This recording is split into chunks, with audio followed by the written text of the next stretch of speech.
اما بعد، عشاء کے بعد کی ان مجالس میں نماز میں خشوع اور خضوع پیدا کرنے کے عنوان پر گفتگو کا ایک سلسلہ چل رہا ہے۔ آج کا درس بھی اسی سلسلہ کی ایک کڑی ہے۔ اس کا عنوان ہے وضو کرنا۔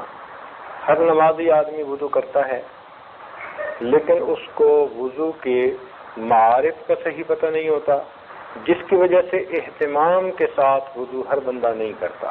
بھگتانے والی بات کر دیتے ہیں، اعضاء گیلے کرنے والی بات ہو گئی اور ہم اسے وضو سمجھ لیتے ہیں، حکم پورا ہو جاتا ہے، لیکن اس کی جو تجلیات ہیں، جو نور ہے، وہ حاصل نہیں ہوتا۔ مسند احمد کی یہ روایت ہے، فرمایا مفاتیح الجنہ الصلاۃ، کہ جنت کی جو کنجیاں ہیں وہ نماز ہے، اور اسی میں فرمایا وہ مفاتیح الصلاۃ الطہور، اور نماز کی کنجیاں وہ طہارت ہے۔ تو گویا اس روایت میں فرمایا گیا کہ جنت کی کنجیاں نماز ہیں اور نماز کی کنجیاں طہارت ہے۔ اب طہارت کا ایک حصہ تو ہم نے گزشتہ کل پڑھ لیا، یہ بھی وضو کی طہارت کا ایک دوسرا حصہ ہے۔ تو آج ہم وضو کے بارے میں کچھ پڑھیں گے، کچھ بات چیت رہے گی۔ وضو نماز کا مقدمہ ہے، وضو نماز کا مقدمہ ہے۔ جتنا اہتمام سے انسان وضو کرے گا، اتنا ہی اہتمام سے نماز پڑھنے کی توفیق ہوگی۔ آپ ایک بندہ ایسا نہیں پیش کر سکتے کہ جو وضو تو اہتمام سے نہ کرتا ہو اور نماز اہتمام کی نصیب ہو جاتی ہو، یہ نہیں ہو سکتا۔ جن حضرات کو بھی نماز کا خشوع اور خضوع نصیب ہوا، ان لوگوں کا وضو بھی اسی کی مانند تھا۔ اسی لیے تو وضو عبادت ہے، اور اس وقت دنیا کی باتیں کرنے سے منع فرما دیا گیا۔ حدیث پاک میں آتا ہے، جو انسان دنیا کی باتیں کرتا ہے وضو کے دوران، اللہ رب العزت کی رحمت کی چادر اس سے ہٹا لی جاتی ہے۔ تو اس لیے وضو کے درمیان ہرگز دنیا کی باتیں نہیں کرنی چاہیے، عبادت سمجھ کے کرنا چاہیے۔ وضو پانی کے ساتھ کروایا گیا، اور بھی کسی چیز سے کروا سکتے تھے۔ اس کی وجہ یہ ہے کہ پانی آگ کو بجھاتا ہے، تو جب انسان پانی سے وضو کرتا ہے تو ان اعضاء پر اللہ تعالیٰ جہنم کی آگ کو بھی حرام فرما دیتے ہیں۔ جب آدمی کسی چیز کو دھوتا ہے نا، صاف کرتا ہے، تو اس کو پھر اچھی طرح چاروں طرف سے دھوتا ہے۔ تو اللہ رب العزت نے بھی مومن کو وضو کے ذریعے ہر طرف سے دھلوا دیا۔ جہتیں کتنی ہیں، ڈائریکشن کتنی ہیں؟ ایک فرما رہے ہیں 4، بتائیے۔ ڈائریکشن 6 ہوتی ہیں، سامنے، آگے، پیچھے، دائیں بائیں، اوپر، اور تو 6 ڈائریکشن ہوتی ہیں۔ تو وضو میں انسان کو ہر سمت سے دھلوایا گیا۔ مثال کے طور پر چہرہ سامنے تھا، دھویا گیا۔ گردن کا مسا، گردن پیچھے تھی تو مسا کروایا گیا۔ دائیں طرف کا ہاتھ دھویا گیا، بائیں طرف کا ہاتھ دھویا گیا، اوپر کا سر دھویا گیا، نیچے کے پاؤں دھوئے گئے۔ تو وضو کے ذریعے اللہ رب العزت نے بندے کو شش جہات سے پاک فرما دیا، ہر طرف سے پاک ہو گیا۔ اس لیے روایت میں آتا ہے کہ آدمی جس عضو کو بھی وضو میں دھوتا ہے، اس عضو سے کیے ہوئے گناہ جھڑ جایا کرتے۔ چنانچہ امام اعظم ابو حنیفہ رحمۃ اللہ علیہ نے ایک نوجوان کو دیکھا، غسل کر رہا تھا، اور اس کا جو پانی تھا مستعمل، استعمال کیا ہوا، اس میں ایک خاص کبیرہ گناہ کے دھلے ہوئے اثرات محسوس ہوئے۔ وہ نوجوان ملنے آیا، حضرت نے اس کو نصیحت فرمائی کہ تم زنا سے بچو، یہ کبیرہ گناہ ہے۔ اس نے توبہ کی، واقعی مجھ سے گناہ سرزد ہوا تھا، آج کے بعد میں اس گناہ کو کبھی نہیں کروں گا۔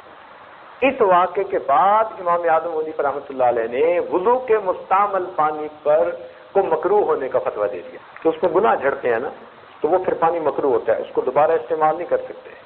اسی لیے شریعت میں اپنے کپڑوں کو وضو کے پانی سے بچانے کا حکم دیا گیا کہ کپڑے بالکل پاک صاف رہنے چاہیے۔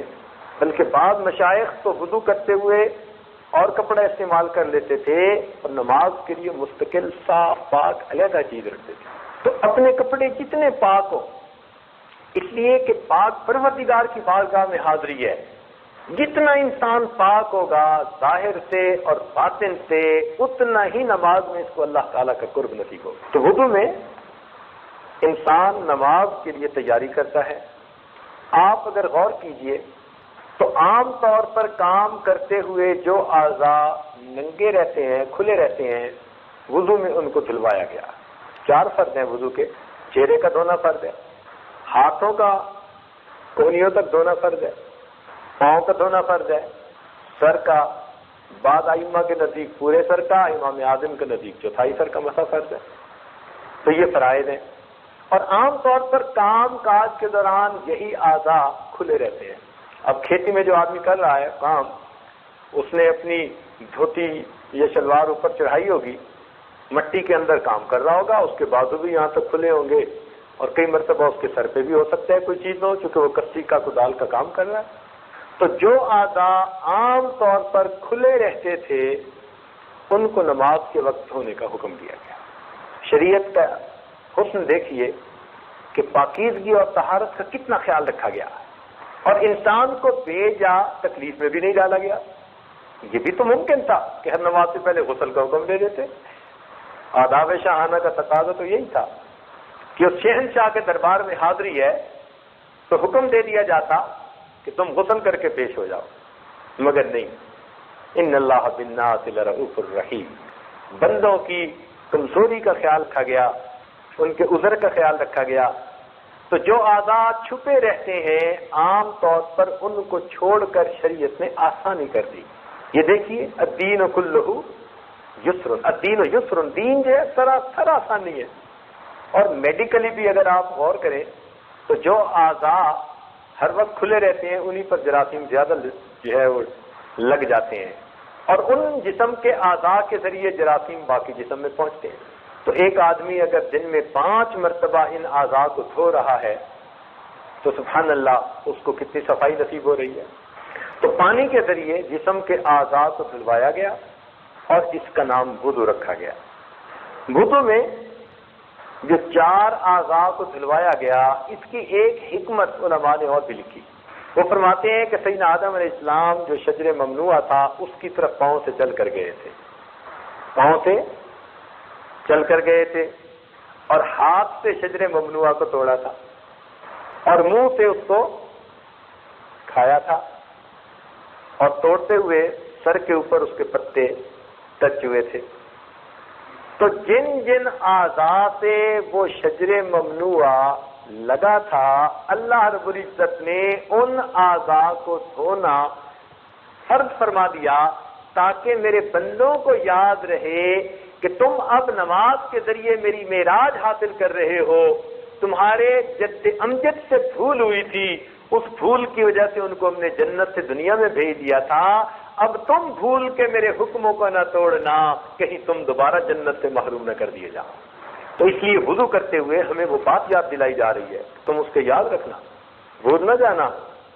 ان کو ملی ہوئی تھی جنت، لیکن پھر ان کو زمین پر بھیج دیا گیا، اور تم اس کو دوبارہ حاصل کرنے کے متمنی ہو تو تم اس بات کو یاد رکھو، کہیں تم ایسے کام کی طرف نہ جانا جس سے تمہیں منع کر دیا گیا ہے، کیونکہ ہر گناہ وہ شجر ممنوع بھی مانند ہے۔ ہم اگر اس کے مرتکب ہوں گے تو گویا ہم نے اس شجر ممنوع کو ہاتھ لگایا، اس کو ٹچ کر دیا۔ تو ہمیں عبرت دلائی گئی ہے وضو کے ذریعے سے، یاد دہانی کروائی گئی ہے۔ بعض علماء نے کہا کہ وضو میں ہاتھ دھلوائے گئے تاکہ موت کے وقت مال دنیا سے ہاتھ دھونے آسان ہو۔ ہاتھ دھونے پڑ جاتے ہیں نا، کمایا اس نے نصیب دوسرے کا، جواب یہ دے گا مزے وہ اڑائے گا۔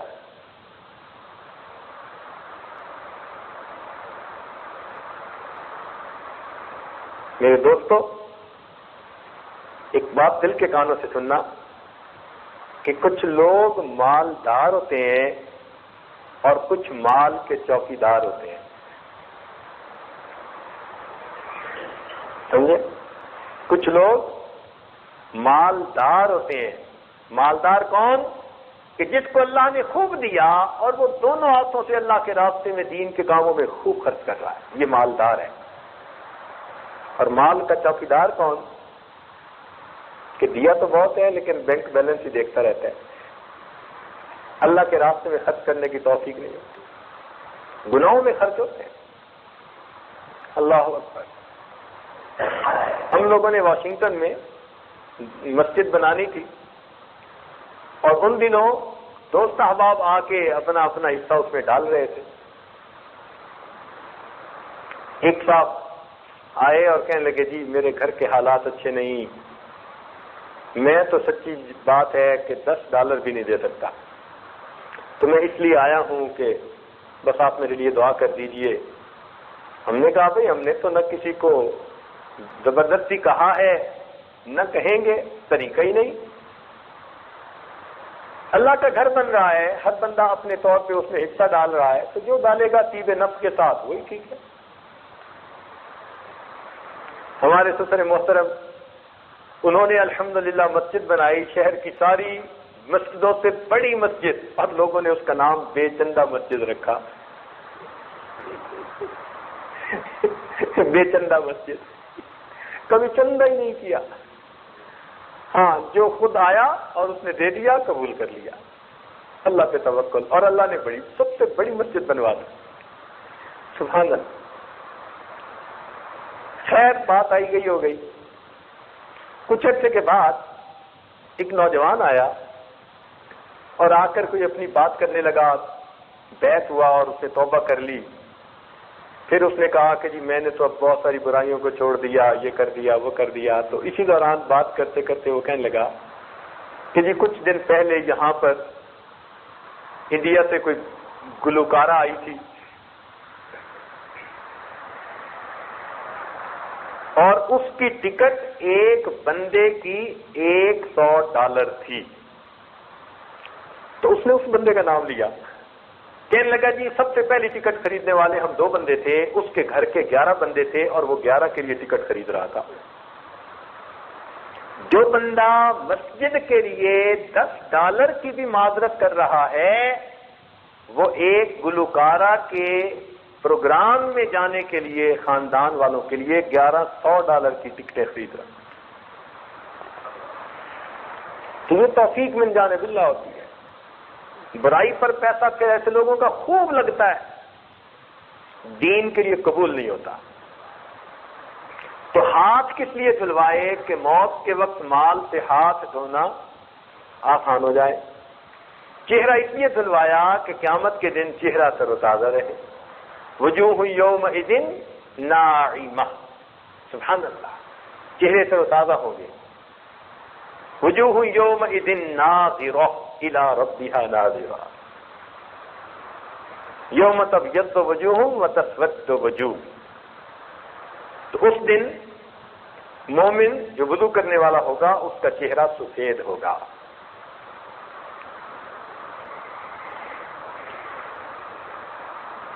پاؤں اس لیے دھلائے کہ پل صراط پر قیامت کے دن گزرنا آسان ہو جائے، اور سر اس لیے جو ہے مسح کروایا کہ قیامت کے دن عرش کا سایہ نصیب ہونا آسان ہو جائے۔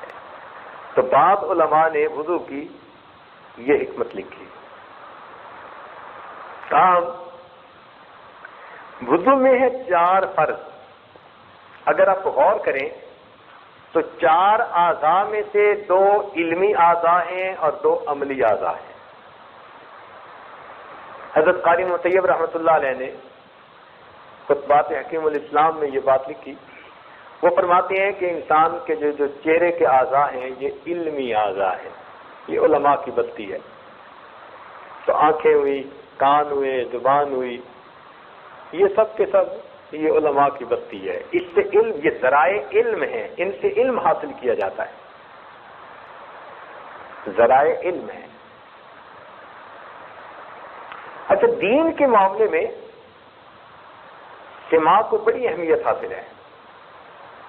یہ بھی ایک نقطہ عرض کرتا چلوں کہ دین کے معاملے میں سماع کو بڑی اہمیت حاصل ہے۔ اس لیے ایسا تو ہوا کہ ایک پیغمبر اسلام نابینا ہوئے، لیکن یہ کبھی نہیں ہوا کہ کوئی پیغمبر اسلام بہرے ہوئے ہو۔ جیسے شعیب علیہ السلام نابینا تھے، حضرت یعقوب علیہ السلام اتنا روئے وَابْيَضَّتْ عَيْنَاهُ مِنَ الْحُزْنِ فَهُوَ كَظِيمٌ، آنکھیں سفید ہو گئی، بینائی چلی گئی۔ تو ایسا تو ہوا کہ انبیاء کرام آنکھوں سے جو ہے وہ بینا نہ تھے، لیکن بہرے نہیں تھے، اس لیے کہ سماعت دین کے اندر بڑی اہمیت رکھتی ہے۔ اب نکتے کی بات سنیے کہ جب حدیث کی روایت کی جاتی ہے نا تو حدیث کی روایت میں سماع ضروری ہے حدیث کے آگے روایت کے لیے. اب مثال سے سمجھیں، اگر ایک محدث ہے اور وہ ساری زندگی حدیث کا سماع کرے اور وہ بڑا ثقہ آدمی ہے اور حدیث کو وہ یکجا کر لے، جمع کر لے، اور اب اپنی جو کتاب لکھی ہوئی ہے اپنے بیٹے کو دے دے اور کہہ دے بیٹا اس میں نے تمام وہ حدیثیں لکھی ہیں جو صحیح ہیں سند کے اعتبار سے، میں تمہیں دیتا ہوں، اور ان کا بیٹا اگر کتاب سے حدیث کو نقل کرے گا تو محدثین کے نزدیک یہ روایت کا سلسلہ مقطوع سمجھا جائے گا، کیونکہ باپ سے بیٹے کو سماعت حاصل نہیں، فقط لکھی ہوئی جو ہے حدیثیں حاصل ہے. تو اس سے معلوم ہوا کہ دین کے معاملے میں سماع کتنا ضروری ہے. ایک سے دوسرے نے سنا، دوسرے سے تیسرے نے، تیسرے سے آگے نے، بالکل نقل کرنے والے صاحب تک یہ سلسلہ بغیر درمیان میں کہیں قطع ہونے کے پہنچتا ہے. اس لیے سماع بہت ضروری ہے.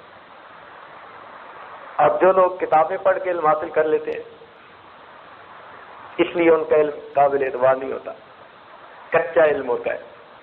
استاد ضروری جس سے انسان ویٹنگ کروائے، دین پائے، دین کو سنے. اس لیے فرمایا الذین یستمعون القول فیتبعون احسنہ ولو اراد اللہ خیرا لاسمعہم. اگر اللہ ان کے ساتھ خیر کا ارادہ کرتا انہیں ہدایت کی بات سنوا دیتا.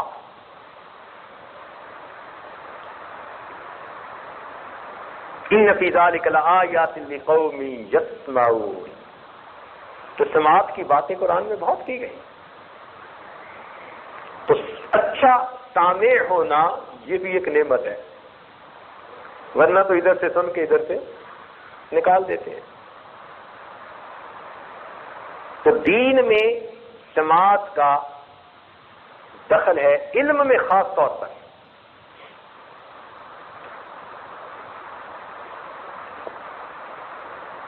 تو وضو میں 4 اعضاء فرض ہیں، جن میں سے 2 اعضاء علمی ہیں اور 2 عملی ہیں. مثلا ہاتھ اور پاؤں یہ دونوں مزدور قسم کے اعضاء ہیں. جو دل دماغ نے بتایا انہوں نے کام کرنا ہے، ان کا اپنا عقل نہیں ہے، یہ حکم کے پابند ہیں، تو یہ مزدور اعضاء ہوئے. اور دیکھو اللہ تعالیٰ نے علماء کی بستی کو اوپر بنایا ہے اور مزدور اعضاء کو نیچے بتایا ہے. ہاتھ پاؤں نیچے ہوتے ہیں نا، تو انسان کے جسم میں بھی اللہ نے ان کو انزل الناس منازلہم، ان کا درجہ اونچا رکھا.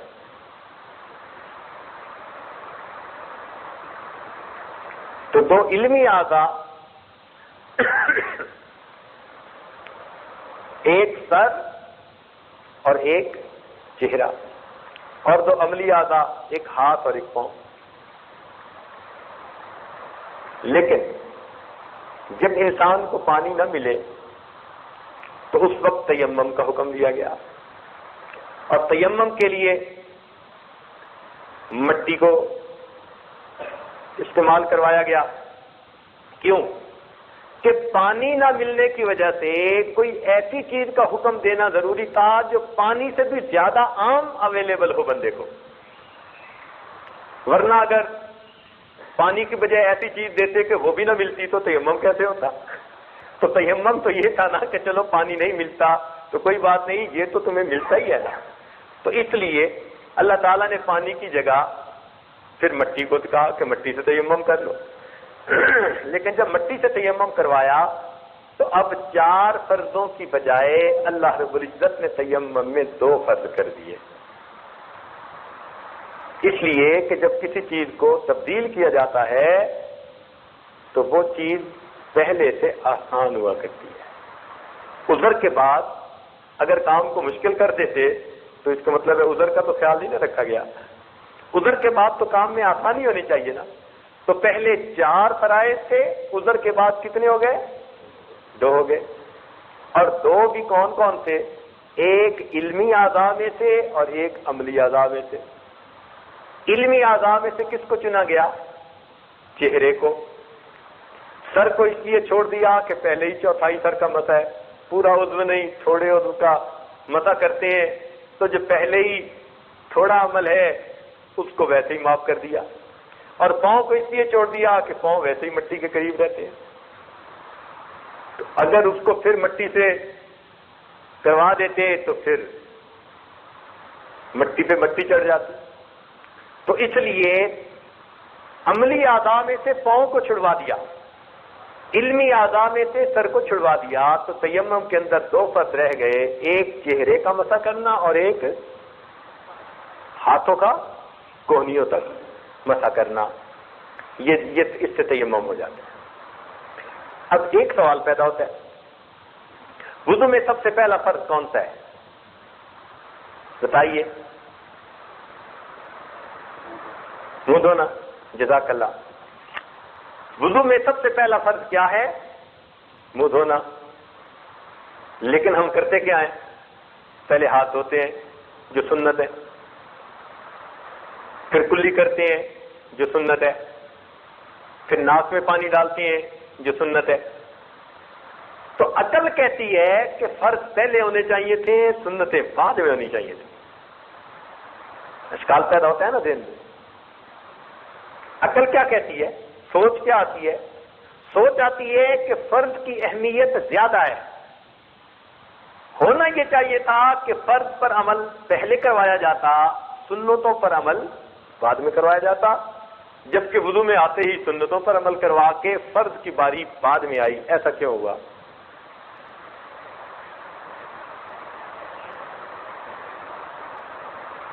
بتائیں گے کچھ؟ آپ چپ رہے ہیں۔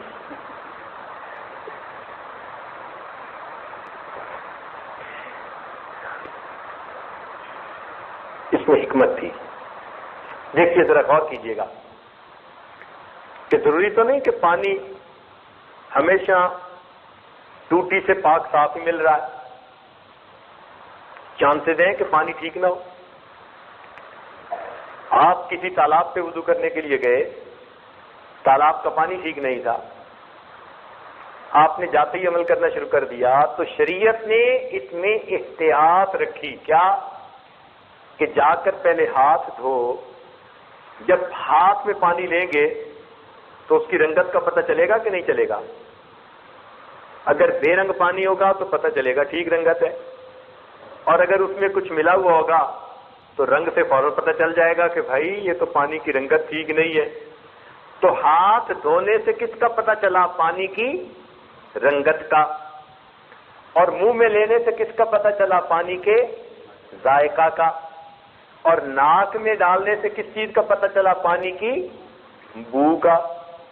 اور تین ہی چیزوں سے پانی کے پاک ہونے کا اندازہ ہوتا ہے، اس کی رنگت سے، اس کے ذائقے سے، اور اس کی جب رنگ بھی ٹھیک ہو، ذائقہ بھی ٹھیک ہو، بو بھی ٹھیک ہو تو یہ پاک پانی ہے۔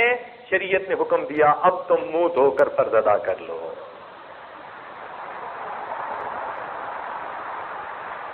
الحمدللہ، دیکھو شریعت کے احکام میں کیا حکمتیں ہیں اللہ رب العزت کی بات۔ تو اس لیے ہم سب سے پہلے آ کے ہاتھ دھوتے ہیں، ہاتھ دھوتے ہوئے دعا پڑھوائی جاتی ہے، بسم اللہ العظیم والحمد للہ علی دین الاسلام۔ اب یہ ایک ایسا موقع ہے وضو کے وقت ہاتھ دھونا کہ جس کی جو دعا ہے اس کے اندر دین اسلام کی نعمت پر اللہ کا شکر ادا کیا گیا ہے۔ کیونکہ عام طور پر ایسے مواقع کم آتے ہیں کہ جہاں اسلام پر شکر کرنے کی نعمت سامنے آئے۔ اب کھانے وقت کھانے کی دعائیں، پیتے وقت پینے کی دعائیں، سوتے وقت سونے کی دعائیں، تو اسلام کی نعمت پر شکر ادا کرنے کا وقت کون سا ہوگا؟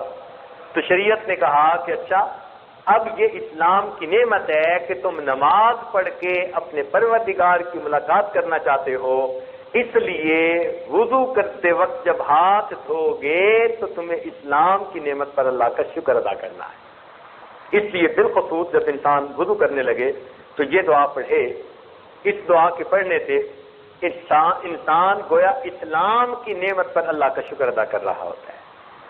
اور یہ ایمان اور اسلام کی نعمت پر اللہ کا شکر ادا کرنا اللہ تعالیٰ کو بہت پسندیدہ ہے. اللہ تعالیٰ اس بات کو پسند کرتے ہیں. اس لیے حدیث پاک میں فرمایا گیا کہ صبح و شام یہ دعا پڑھنی چاہیے، رضیت باللہ ربا وبمحمد نبیا وبالاسلام دینا.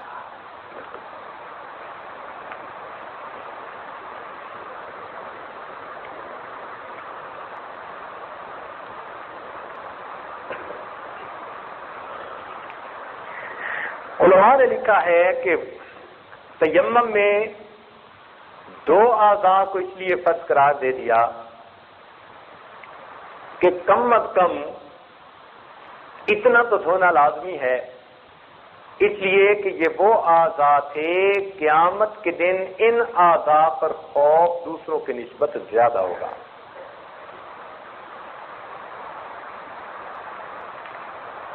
دوسروں کی نسبت زیادہ ہوگا. مثال کے طور پر چہرے یا تو سفید ہوں گے یا پھر تو چہرے پہ سیاہی آئے گی نا، اور خوف کے آثار بھی چہرے پہ سب سے پہلے ظاہر ہوتے ہیں. کسی بندے کو آپ دیکھیں نا تو اس کا چہرہ سب سے پہلے بتائے گا، بعد میں ہاتھ کانپتے ہیں نا، چہرے پہ پہلے اثرات ہوتے ہیں نا. تو چہرے سے پہلے پتہ چلتا ہے کہ خوف ہے اس کے اوپر، اس لیے چہرے کو دھلوا دیا گیا. اور ہاتھوں کو اس لیے دھلوایا گیا کہ نام اعمال یا تو دائیں ہاتھ میں ملے گا یا پھر بائیں ہاتھ میں ملے گا. اور یہ دو ہی پہچان ہوگی، دو چیزیں قیامت کے دن جن کی وجہ سے پتہ چل جائے گا یہ بندہ جنتی ہے یہ بندہ، یا اس کے چہرے کو دیکھ کے پتہ چلے گا یا اس کے ہاتھوں کو دیکھ کے پتہ چلے گا. ہاتھوں کو دیکھ کے کیسے پتہ چلے گا کہ اگر نام اعمال دائیں ہاتھ میں آ گیا تو یہ جنتی ہونے کی نشانی، اگر چہرہ سفید ہو گیا تو یہ جنتی ہونے کی نشانی. کیونکہ جنتی اور جہنمی کے درمیان فرق ان دو اعضاء سے ہونا تھا، اس لیے ان دو اعضاء کو تیمم میں بھی دھلوایا گیا.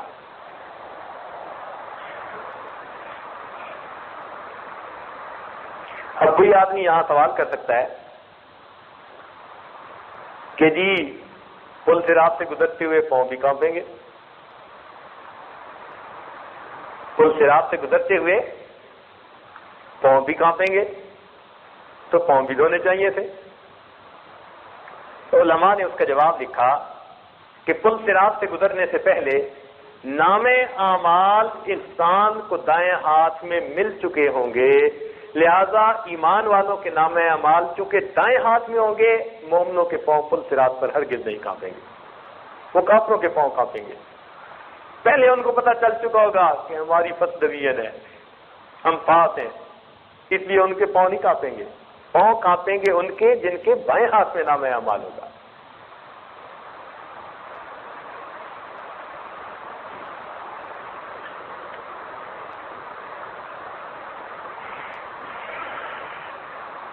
وضو میں مسواک کا کرنا سنت ہے. نبی علیہ الصلوۃ والسلام نے ارشاد فرمایا کہ تم اپنے منہ کو صاف رکھا کرو اس لیے کہ تم اسے اللہ کا قرآن پڑھتے ہو. اور ایک روایت میں آتا ہے کہ فرشتہ نمازی کے تلاوت کو سنتا ہے، حتیٰ کہ وہ فرشتہ اس کے اتنے قریب ہو جاتا ہے کہ اس تلاوت کرنے والے قاری کے ہونٹوں پہ اپنے ہونٹ رکھ دیتا ہے. اتنا قریب ہو جاتا ہے اللہ کے کلام کی شوق میں.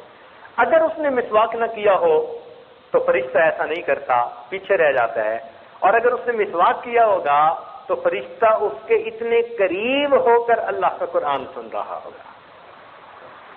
اس لیے جو اللہ کا قرآن پڑھنے والے حضرات ہیں ان کو اپنا منہ ضرور صاف کرنا چاہیے مسواک کے ذریعے سے. نبی علیہ السلام نے ارشاد فرمایا اگر مجھے امت کی تکلیف کا احساس نہ ہوتا تو میں ہر نماز میں مسواک کا کرنا فرض قرار دے دیتا. اس سے کیا اندازہ ہوتا ہے کہ نبی علیہ السلام کتنا اہتمام چاہتے تھے. تو ہمیں مسواک کا بہت اہتمام کرنا چاہیے. ایک بات ذہن میں رکھنا، دو سنتیں ہیں، منہ کو صاف رکھنا بھی سنت ہے اور منہ میں مسواک مارنا بھی سنت ہے. کئی لوگ لکڑی کی مسواک تو مارتے ہیں کرتے ہیں لیکن وہ منہ صاف نہیں ہوتے، منہ سے بو آتی ہے. تو سنت ایک تو حاصل ہو گئی، مگر منہ کو صاف رکھنے کی سنت حاصل نہیں ہوئی۔ صاف رکھنا بھی ضروری ہے۔ پہلے زمانے میں غذائیں سادہ تھیں، جو کی روٹی، وہ بھی خشک روٹی، ستو ہوتے تھے، کبھی پانی پی لیا کبھی دودھ پی لیا، تو دانت صاف کرنے آسان ہوتے تھے۔ یہ آج کے دور کی آئس کریمیں نہیں ہوتی تھی، یہ آج کے دور کی مرغن غذائیں نہیں ہوتی تھیں۔ آج کی دور کی غذاؤں سے اپنے منہ کو صاف کرنے کے لیے اگر مسواک کام نہیں پورا کر رہا تو آپ کو چاہیے کہ برش استعمال کریں، اس پر دوائی استعمال کریں، منہ کو بو سے صاف رکھیں۔ بعض دوستوں کو ہم نے دیکھا، وہ کہتے ہیں جی یہ تو انگریزوں کا طریقہ نہیں، ہرگز نہیں۔ منہ کو صاف کرنا یہ شروع سے ہمارے مشائخ کا طریقہ آ رہا ہے، اور یہ نہیں کہ فقط لکڑی کا مسواک کیا جاتا تھا۔ عورتوں میں لکڑی کے مسواک کی جگہ درختوں کی چھال استعمال کی جاتی تھی۔ اب یہ اخروٹ کی چھال وہ اتنا دانتوں کو صاف کر دیتی ہے کہ کتنے میلے دانت کیوں نہ ہو، آپ اخروٹ کی چھال لے کر جو سبز ہوتی ہے اس کو آپ منہ میں لگائیں تو 1 منٹ کے اندر دانت ایسے صاف ہوں گے کہ جیسے آپ کسی ڈینٹل کلینک سے صاف کروا کے باہر نکل رہے ہیں۔ تو عورتوں میں پہلے زمانے سے شروع سے ہی کیکر کی چھال، بادام کے درخت کی چھال، اخروٹ کی چھال، یہ چھالیں استعمال کرنے کا طریقہ رہا، اور ان کے لیے یہی سنت تھی، منہ کو صاف رکھنا۔ تاہم آج کے دور میں عورتیں سمجھتی ہیں کہ مسواک کرنا مردوں کے لیے سنت ہے، اور یہ غلط فہمی ہے۔ مسواک مردوں کے لیے بھی سنت ہے، عورت کے لیے بھی سنت ہے، یہ اچھی طرح ذہن نشین کر لیجیے۔ تو مسواک کی سنت پر آج عورتوں میں بہت عمل کم رہ گیا ہے۔ وہ برش وغیرہ کر لیتی ہیں تو ایک سنت پر عمل ہوا کہ منہ صاف رکھتی ہیں، مگر مسواک والی سنت پر عمل نہیں ہوا۔ تو دونوں پر عمل کرنا ضروری۔ نبی علیہ السلام نے ارشاد فرمایا حدیث پاک میں، تم اپنے منہ کو صاف رکھو گے تو تمہاری عورتیں زنا کا ارتکاب نہیں کیا کریں گی۔ حدیث پاک، ذمہ داری سے عرض کر رہا ہوں، اگر تم اپنے منہ کو صاف رکھو گے تو تمہاری عورتیں زنا کا ارتکاب نہیں کیا کریں گی۔ تو اس لیے دیکھا کہ کچھ دوست فقط مسواک کر لیتے ہیں، منہ کی صفائی کا خیال نہیں کرتے۔ تو دونوں چیزوں کا خیال کرنے، اگر آج کی غذائیں کھانی ہیں تو پھر آپ چاہے کوئی منجن لگائیں، کوئی اور دوائی لگائیں، کوئی برش کے ذریعے دوائی لگائیں، جو مرضی لگائیں، منہ کو صاف رکھیے۔ مقصد یہ کہ بدبو نہیں آنی چاہیے۔ اگر بدبو آئی، اللہ کا فرشتہ آپ کی تلاوت کو اس طرح سے نہیں سنے گا۔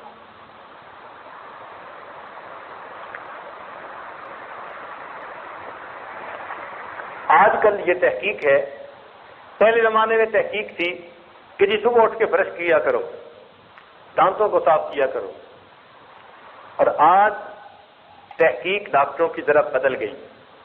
امریکہ میں بہت زیادہ اس بات کی ایڈورٹائزمنٹ کرتے ہیں کہ دن میں کرو نہ کرو، رات کو سوتے ہوئے تم اپنے منہ کو صاف کر کے ضرور سویا کرو۔ اس کی وجہ کیا ہے کہ منہ کے اندر نا جو بیکٹیریا ہوتا ہے اس کی چھاؤنیاں بنی ہوتی ہیں۔ یہ جو ہمارے دانتوں کے درمیان کی جگہ ہے نا، اس میں اربوں خربوں بیکٹیریا ہوتے ہیں، باقاعدہ ان کی چھاؤنیاں ہوتی ہیں یہاں۔ اب دن کے اندر تو انسان کا منہ حرکت کرتا رہتا ہے، بولتا رہتا ہے، کچھ بات چیت کرتا رہتا ہے، تو منہ حرکت کرتا ہے۔ منہ کے حرکت میں رہنے کی وجہ سے بیکٹیریا کو اپنا کام کرنے کی فرصت نہیں ملتی، موقع نہیں ملتا۔ رات کو سو جاتا ہے، منہ بند ہوتا ہے۔ تو جب رات کو سو جاتا ہے، منہ بند ہوتا ہے، بیکٹیریا کے لیے دانتوں پر حملہ کرنے کا بہترین وقت ہوتا ہے۔ اس لیے دانتوں کی بیماریاں 90% رات سونے کے دوران ہوا کرتی ہیں، اور سنت یہی ہے کہ نبی علیہ السلام رات کو سونے سے پہلے وضو فرماتے تھے، یعنی صاف اور پاک منہ لے کر آپ آرام فرمایا کرتے تھے۔ تو آج یورپ کی دنیا میں کہا جاتا ہے کہ صبح مسواک کرو نہ کرو تمہاری ثواب دید ہے، رات سونے سے پہلے مسواک ضرور کر لو۔ تو دیکھو نبی علیہ السلام کی سنت پر آئے کہ نہیں آئے۔ تو اس لیے رات کو سونے سے پہلے اپنا منہ ضرور صاف پاک کیا کریں، تاکہ رات کو بیکٹیریے کو عمل کرنے کا موقع نہ ملے، دانتوں کی بیماریاں کم ہوں. اور پیٹ کی بیماریوں کی بنیاد دانتوں کی بیماریاں ہوتی ہیں. اکثر جو پیٹ کی بیماری ہے نا، ان کی بنیاد منہ کی بیماریاں لگتی ہیں کہ منہ کے اندر بیکٹیریا جو ہے وہ کچھ ایسے جراثیم پیدا کر دیتا ہے جو بیماریوں کے ہوتے ہیں. جب انسان کھانا کھاتا ہے اپنے منہ سے بیماریوں کے جراثیم اپنے پیٹ میں جا رہے ہوتے ہیں. تو اس لیے منہ کو اچھی طرح صاف رکھنا چاہیے. اور اگر انسان کے دانت ایسے ہیں کہ اس میں خلا ہے اور غذا اندر پھنس سکتی ہے تو اس کو خلال بھی کرنا چاہیے اور اچھی طرح تسلی کے ساتھ اپنے منہ کو صاف کر لینا چاہیے. گویا نماز کے لیے مسواک کرنا مستقل اجر کا باعث ہے.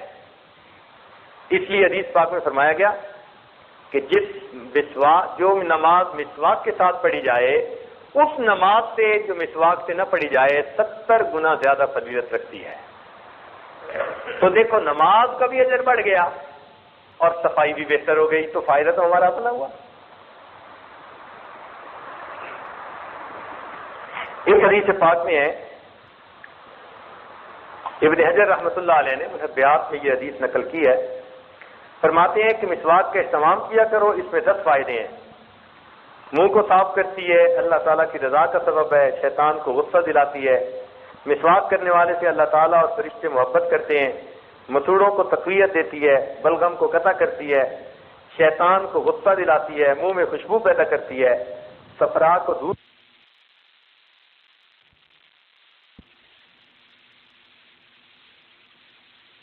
کے تمام بتائیے.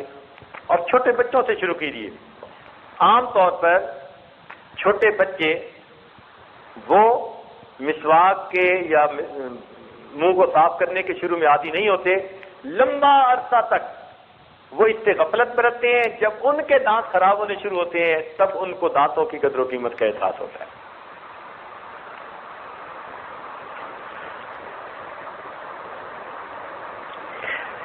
حدیث پاک میں فرمایا گیا الوضوء صلاح المؤمن،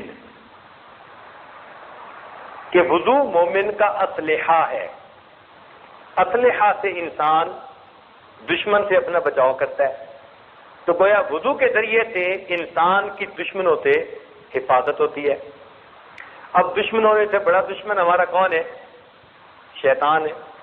تو اس لیے باوضو آدمی کو شیطان یعنی شیطانی وساوس کم آتے ہیں بنسبت بے وضو انسان کے.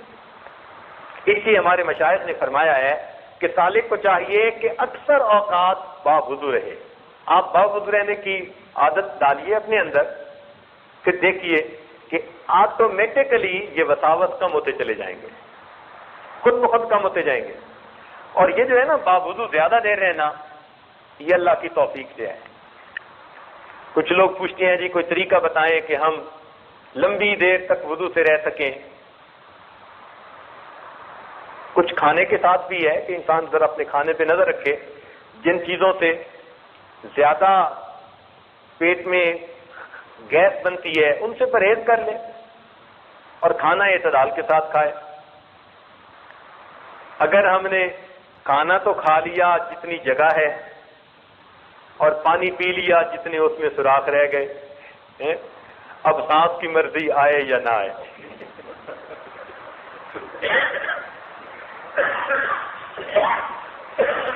تو ایسی صورتحال میں پھر کیا بنے گا؟ وضو قائم نہیں رہتا، یہ شکوہ کرنے کی ضرورت ہی نہیں ہے. ہمارے اسلاف کا تو یہ حال تھا. عبد الوہاب شیرانی رحمۃ اللہ علیہ اخلاق الصالحین میں لکھتے ہیں کہ ہم نے ایسے لوگوں کا دور پایا، ان کی صحبت اٹھائی جو ہفتے میں 1 مرتبہ بیت الخلاء جایا کرتے تھے. ہفتے میں 1 مرتبہ. اچھا یہاں ایک بات اور بھی عرض کرتا چلوں. ہمارے جسم کی ریکوائرمنٹ بہت تھوڑی ہے. ہم اکثر عادتاً زیادہ کھانا کھاتے ہیں. ہم اکثر عادتاً زیادہ کھانا کھاتے ہیں، عادت بنی ہوتی ہے. علماء نے لکھا ہے کہ جو بندہ 1 کھجور کھا لے اس کو 3 دن تک بھوک کی وجہ سے موت نہیں آ سکتی. 1 کھجور کے اندر اتنی غذائیت ہے کہ ایک کھجور کھا لے تو 3 دن تک بھوک کی وجہ سے موت نہیں آ سکتی، اتنی کیلوریز ہوتی ہیں. تو ہمارے جسم کی ریکوائرمنٹ ہوتی ہے تھوڑی سی، اور ہم عادتاً زیادہ کھا رہے ہوتے ہیں. آپ کو پتہ ہے کہ جنگل کا بادشاہ شیر ہے اور وہ روزانہ نہیں کھاتا، ہفتے میں 1 مرتبہ. ہمیں ایک صاحب لے گئے ایک لائن پارک دیکھنے کے لیے، تو وہاں میں نے سوال پوچھا کہ ان کو آپ کتنے دنوں کے بعد جو ہے وہ کھانا دیتے ہیں؟ انہوں نے کہا کہ ہر سنڈے کو ہم ان کو کھانا دیتے ہیں، باقی پورا ہفتہ یہ کھا لیں. بڑی حیرانی ہوئی کہ ہم 24 گھنٹے میں 3 دفعہ، ہم بہتر شیر نہیں ہیں.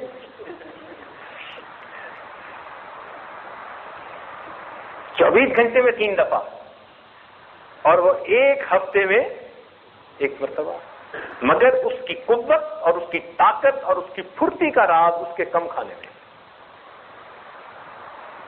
اس وقت دنیا میں جتنے جاندار ہیں نا، جن کو سپیشیز کہتے ہیں انگلش میں، ان میں سب سے زیادہ لمبی عمر کا سپیشی وہ کروکوڈائل ہے، مگر مچھ ہے. اور مگر مچھ کے بارے میں آپ نے سنا ہوگا کہ آج کے زمانے میں بھی اس کی عمر 150 سال، 200 سال، 250 سال تک جا رہی ہے. اس دور میں بھی انسانوں کی تو 100 سے اوپر بڑی مشکل سے جا رہی ہے نا، اس کی آج بھی عمر 150 سے شروع ہو کے 250 سال تک جا رہی ہے. اور اس کی طاقت اتنی ہوتی ہے کہ شیر کا پنجہ بھی اگر اپنے منہ میں ڈال لے تو شیر کے لیے چھڑانا نہیں ممکن ہوتا. طاقت اتنی ہوتی ہے. اب اس کی طاقت اور اس کی لمبی عمر کا راز وہ اس کے کم کھانے میں. پتہ ہے کتنا کم کھاتا ہے؟ جس مگر مچھ کا وزن 700 کے جی ہو، 700 کے جی کا کیا مطلب؟ یعنی 70 کے جی کے 10 بندے. آسان طریقہ. تو جس کا وزن 700 کے جی ہو، 70 کے جی کے 10 بندوں کے برابر، 24 گھنٹے میں اس کی خوراک 1.25 کے جی، 750 گرام ہوتی ہے. 1.25 کے جی. اور 1.25 کے جی تو ہم ناشتے میں کھا لیتے ہیں، کھانے اس کے علاوہ ہیں. مگرمچھ کی لمبی زندگی اور طاقت کا راز اس کے کم کھانے میں. اس سے ہم اندازہ لگائیں کہ ہم کتنا زیادہ کھاتے ہیں. کئی گنا زیادہ کھا رہے ہوتے ہیں. ہمارے جسم کی ریکوائرمنٹ اتنی نہیں ہوتی. ہم کرش کر رہے ہوتے ہیں اور جسم سے پاس کر کے اس کو گند میں تبدیل کر رہے ہوتے ہیں، اور اس کا کوئی فائدہ نہیں ہوتا. سرپلس انرجی جا رہی ہوتی ہے اور سرپلس انرجی نکل رہی ہوتی ہے. اور ہمیں کیا ملتا ہے؟ کھا کے ڈٹ کے کھانا اور جم کے سونا. پھر ہم کہتے ہیں جی تہجد میں آنکھ نہیں کھلتی.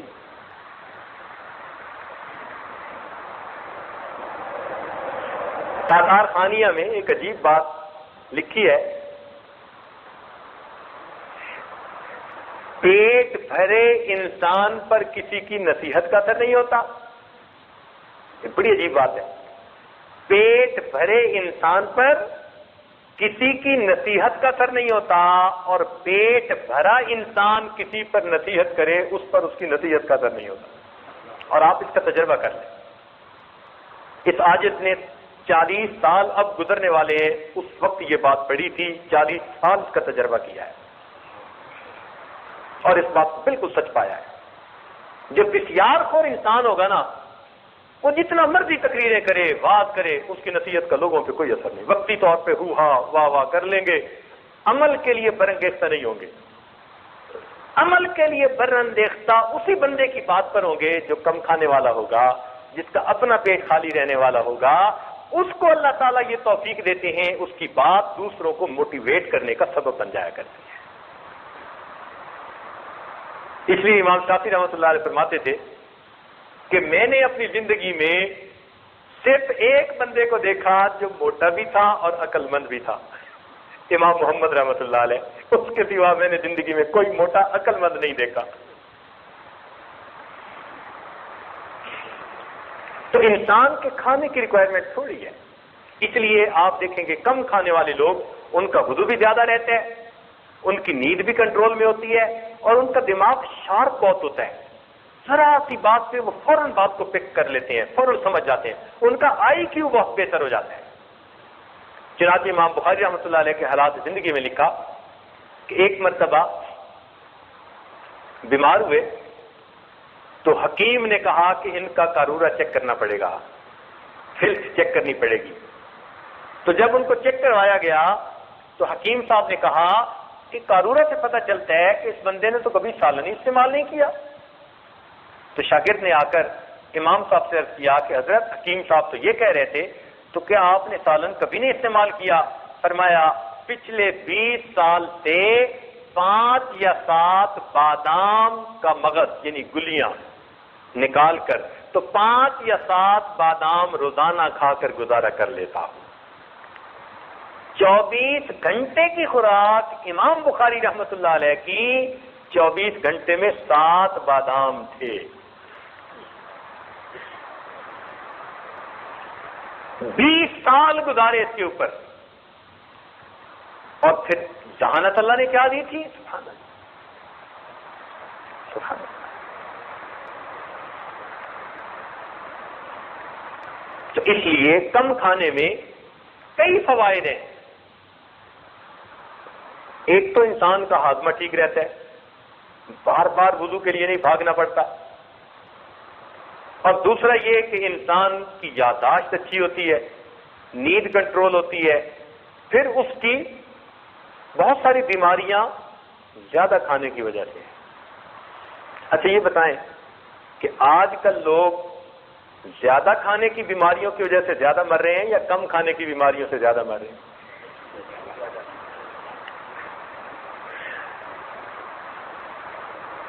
یہ کولیسٹرول بڑھ جانا، شوگر بڑھ جانا، بلڈ پریشر بڑھ جانا، یہ زیادہ کھانے کے نتیجے ہیں یا کم کھانے کے نتیجے ہیں؟ اور رزق کا جتنا شکوہ آج ہے اللہ سے، اتنا پہلے کبھی نہیں تھا. رزق کے شکوے بھی اللہ سے آج سب سے زیادہ. اللہ اللہ. بعض اللہ والوں کی زبان پہ عجیب الہامی باتیں ہوتی ہیں. سبحان اللہ. ایک بزرگ کی بات یاد آ گئی، فرماتے تھے اللہ رب العزت نے الہام فرمایا، اللہ رب العزت نے الہام فرمایا کہ اے میرے بندے، میں وہ رزاق ہوں کہ اگر تو بار بار کہے اللہ مجھے رزق نہ دے میں پھر بھی تجھے دے کر رہوں گا، تو میرے بندے اگر تو رو رو کر مانگے گا پھر میں تمہیں رزق کیوں نہیں عطا کروں گا؟ تو میں تو وہ رزاق ہوں، میں نے ذمہ لے لیا. وما من دابۃ فی الارض الا علی اللہ رزقها. تو اگر تو بار بار کہے اللہ مجھے رزق نہیں چاہیے نہیں چاہیے، میں پھر بھی دے کے رہوں گا، تو اے بندے اگر تو رو رو کے مانگے گا تو پھر میں تمہیں رزق کیوں نہیں عطا کروں گا؟ عطا ابن ابی رواح رحمۃ اللہ علیہ، یہ امام اعظم حنیفہ رحمۃ اللہ کے اساتذہ میں سے ہیں، کبار تابعین میں سے ہیں. عجیب الہامی باتیں کیا کرتے تھے، عجیب الہامی باتیں کیا کرتے.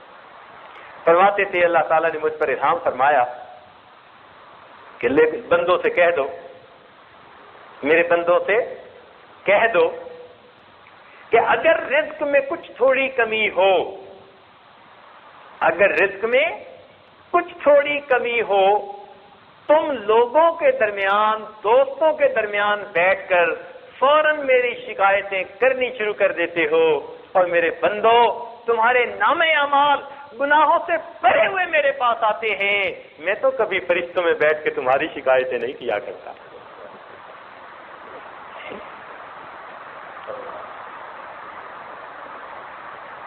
اور واقعی بات ایسی ہے، تھوڑا سا کچھ کاروبار اوپر نیچے ادھر ادھر ہو جائے بس شکوے شروع کر دیتے ہیں. مخلوق کو نہ بتائیں، خالق کے سامنے عرض کریں.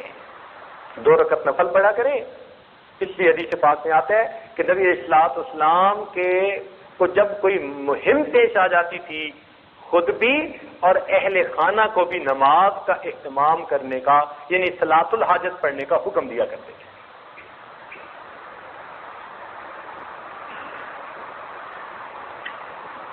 تو باوضو ہر وقت رہنا، اس کے لیے کم کھانا معاون ثابت ہوتا ہے، اور دعا مانگنے کی بھی ضرورت ہے۔ یہ اللہ تعالیٰ کی طرف سے توفیق ہے، دعا مانگے، دعا سے کام حل ہو جاتا ہے۔ ہمارے حضرت مرشد عالم رحمۃ اللہ علیہ، ان کی صحت ایسی تھی سبحان اللہ کہ بہت کم ایسی دیکھنے میں آئی۔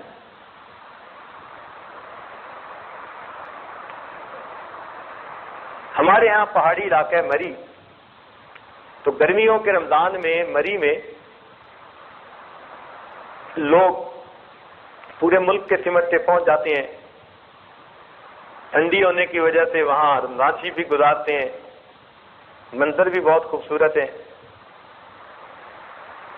قراء حضرات نے وہاں پر ایک جگہ اپنی متعین کی ہوئی ہے مسجد، پورے شہر کے قراء چن چن کے وہاں آتے ہیں اور وہ قرآن سناتے ہیں، اور ایسا قرآن سناتے ہیں سبحان اللہ کہ اس وقت تقریباً 38 سال گزر چکے ہیں، اس مصلے کے اوپر کسی حافظ کو آج تک متشابہ نہیں لگا۔ وہ کھڑا ہی ایسے بندے کو کرتے ہیں جس بندے کو سورہ فاتحہ کی طرح قرآن مجید یاد ہوتا ہے۔ الحمدللہ اس عاجز نے ان گناہگار آنکھوں سے شاید درجن سے بھی زیادہ ایسے حضرات کی خود زیارت کی کہ جن کو قرآن مجید سورہ فاتحہ کی طرح یاد تھا۔ اللہ انبلیویبل، بعض اوقات تو حیران ہو جاتے ہیں۔ یعنی ان کو کہا ایک آیت، انہوں نے آیت پڑھ دی، میں نے کہا پچھلی آیت وہ پڑھ دی، اس سے پچھلی آیت وہ پڑھ دی، میں نے پیچھے 20-30 آیتیں پڑھائیں اور وہ پیچھے 20-30 آیتیں بتاتے چلے گئے۔ حیران نہیں ہوتا بندہ؟ یعنی ایک آیت حافظ کو بتاؤ نا تو وہ آگے تو پڑھ دے گا، پیچھے پڑھنا یا پیچھے کی آیت کون سی ہے یہ بتانا مشکل ہوتا ہے، اور ایک آیت بتا بھی لے گا تو اس سے پیچھے کی بتانا اور مشکل۔ لیکن ایسا قرآن پاک یاد کہ آپ ایک آیت پوچھئے، اس سے پیچھے کی کون وہ پڑھ دیں گے، اس سے پیچھے کی، اس سے پیچھے کی 20 آیتیں پیچھے پڑھواتے جائیے، وہ 20 آیتیں آپ کو پیچھے پڑھتے چلے جائیں گے۔ اللہ اکبر۔ چنانچہ ایک مرتبہ ایک حافظ صاحب تھے، دوستوں میں بیٹھے ہوئے تھے، تو انہوں نے کہا جی کہ یہ پارہ پڑھ لیا ہے؟ ان کا ہاں پڑھ لیا ہے۔ تو کسی نے کہا نہیں پڑھا، بس مجھے کہیں کہیں جہاں وقف ہوتے ہیں نا وہاں پہ ذرا تنگی پیش آتی ہے۔ وہ کہنے لگا میں آپ کو بتاتا ہوں، وہیں بیٹھے بیٹھے ہر آیت کا آخری لفظ پڑھتے پڑھتے پورا پارہ مکمل کر دیا۔ پہلی آیت کا آخری لفظ یہ ہے، پھر اس کے بعد یہ، پھر یہ، وہ لفظ بھی پڑھتے گئے، آخری لفظ، اور آخری لفظ پڑھ کر پارہ مکمل کر دیا۔ سورہ فاتحہ کی طرح قرآن مجید یاد، سبحان اللہ۔ ایسے عشاق دیکھے، سبحان اللہ۔ کراچی میں ایک صاحب ہیں، ان کو قرآن کا کمپیوٹر کہا جاتا ہے، قرآن کا کمپیوٹر کہا جاتا ہے۔ ہم ان کا نام سنا کرتے تھے، اللہ تعالیٰ کی شان کے شادی کی ایک محفل میں اکٹھے ہو گئے، کسی نے تعارف کروایا، اللہ اکبر، واقعی میں نے ان سے کوئی آدھا گھنٹہ خوب باتیں کی اور پوچھی۔ اس بات پہ حیران تھا کہ جب ان سے کوئی لفظ پوچھا جاتا تو پھر وہ کیا بتاتے کہ یہ جو آپ نے لفظ پوچھا ہے نا یہ قرآن پاک میں اتنی جگہ ہے، پہلے اتنی جگہ فلاں جگہ آیا ہے، اس صورت میں، اس رکوع میں آیت نمبر اتنی ہے، پھر اس پارے میں آیا ہے، اس رکوع میں آیت نمبر اتنی ہے، پھر اس جگہ، یعنی وہ 10 جگہ اگر لفظ آیا ہے تو 10 جگہ کی آیت نمبر بھی آپ کو ساتھ بتائیں گے۔ یہ 74 نمبر آیت ہے، یہ 75 نمبر آیت، یہ 55 نمبر آیت ہے۔ اس عاجز نے اپنی زندگی میں ایسا انسان نہیں دیکھا۔ حیران ہوتے ہیں، عجیب، سبحان اللہ۔ تو جن حضرات کو قرآن مجید کے ساتھ عشق ہوتا ہے، سبحان اللہ، لیکن ان کو یہ دیکھا میں نے کہ جتنی دیر بیٹھے رہے ان کی زبان سے قرآن کا، ان کو غرض نہیں تھی کوئی کیا کر رہا ہے، وہ اپنا قرآن پڑھتے رہے، کھانے کا وقت آیا پلیٹ میں کچھ ڈالا کھایا، پڑھتے پڑھتے چلے گئے۔ اس ساجد کے ایک استاد تھے، وہ بھی ہر وقت پڑھتے رہتے تھے، ہر وقت پڑھتے رہتے تھے۔ بعض افراد خانہ کے بقول ان کا آخری عمر میں ایک قرآن پاک روز پڑھنے کا معمول تھا، ہر وقت پڑھتے رہتے تھے۔ کسی نے بات پوچھی تو جواب دے دیا، پھر پڑھنا شروع کر دیا۔ مزہ ہی ایسا آیا ان کو، سبحان اللہ۔ تو وہاں پر ایسے حضرات ہوتے ہیں۔ اب حضرت مرشد عالم رحمۃ اللہ علیہ وہاں تھے، رمضان مبارک کا جو ہے دن ہے، مغرب کا کھانا کھا کر حضرت نے وضو کیا۔ 90 سال کی عمر ہو چکی تھی اس وقت، اور 90 سال کی عمر میں سارے دانت اوریجنل تھے۔ 90 سال کی عمر میں سارے دانت اوریجنل تھے۔ ایک مرتبہ میں نے ایک نرم روٹی نکال کے دی، میں نے کہا حضرت آپ یہ کھائیے، تو فرمانے لگے مجھے سخت کیوں نہیں دیتے، میرے دانتوں کو کیا ہے؟ تو سخت روٹی نکال کر دی، حضرت فرماتے تھے ہاں میں سخت روٹی کھاؤں گا۔ 90 سال کی عمر میں اوریجنل دانت، کانوں میں کوئی آلہ نہیں لگایا ہوا، کوئی کونے میں بھی بات کرتا تو سن لیتے تھے، اور جب خط ملتا تھا تو اینک اتار کے خط پڑھا کرتے تھے۔ یعنی قریب کی نظر ٹھیک تھی، دور کی نظر جو عمر کے ساتھ ساتھ ایج فیکٹر کی وجہ سے کم ہو جاتی ہے تو دور کے لیے اینک لگاتے تھے، اور قریب کی نظر بالکل تھی۔ اللہ تعالیٰ نے ایسی صحت دی۔ تو مغرب کا کھانا کھا کے وضو کیا، مسجد میں آ گئے، عشاء پڑھی، تراویح پڑھ لی۔ تراویح کے بعد قرآن حفاظ نے سنانا شروع کر دیا، سنتے سنتے حتیٰ کہ سحری کا وقت ہو گیا۔ عرض کیا کہ حضرت اب آپ ہوٹل تشریف لے چلیے، تو میں نہیں، یہی لوگ سحری کر رہے ہیں، میں یہی کروں گا سب کے ساتھ۔ وہی کھانا تناول فرمایا۔ کھانا کھانے کے بعد تو صحت مند بندے کو بھی وضو کرنے کی ضرورت پڑتی ہے، تو پھر عرض کیا کہ حضرت اب وضو کے لیے تشریف لے چلیں۔ فرمایا میرا وضو کوئی کچا دھاگا ہے، شوگر کی بیماری ہے، اور مغرب کے بعد وضو کر کے ساری رات جاگ کر پھر سحری کھائی، اور سحری کھانے کے بعد کہا کہ حضرت وضو کی تجدید کر لیں۔ کہنے لگے میرے وضو کوئی کچا دھاگا ہے۔ خاموش ہو گئے ڈر کے مارے، تو ویسے ہی بزدل تھے، ڈرتے تھے۔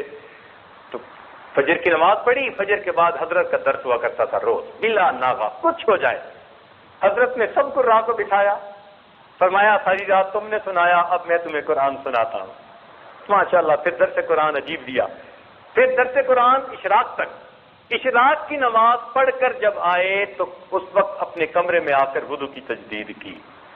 مغرب کا وضو کر کے، رات گزار کے، کھانا کھا کے، اشراق کے بعد پھر آ کر وضو کی تجدید کرتے ہیں، حالانکہ شوگر کی بھی بیماری ہے۔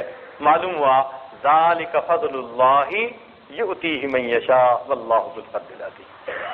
تو یہ باوضو رہنا یہ اللہ کا فضل ہوتا ہے۔ آپ دعا کریں گے اللہ تعالیٰ آسان کر دیں۔ بار بار دعا کیجیے، 2 رکعت صلاۃ الحاجت پڑھ کے دعا کیجیے، فرض نمازوں کے بعد دعا کیجیے، اللہ تعالیٰ آسان کر دیں، پکی بات ہے۔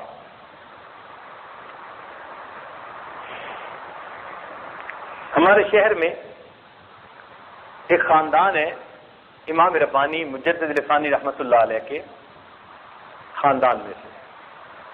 ایک مرتبہ یہ عاجز ان کی زیارت کے لیے ان کے گھر گیا، تو ان کا مکان ایسی جگہ ہے کہ جہاں نئی کالونی بن رہی تھی، تو ابھی مسجد تعمیر نہیں ہوئی تھی، دور تھی۔ تھوڑی دیر بیٹھے، بات چیت ہوئی، مغرب کا وقت ہو گیا۔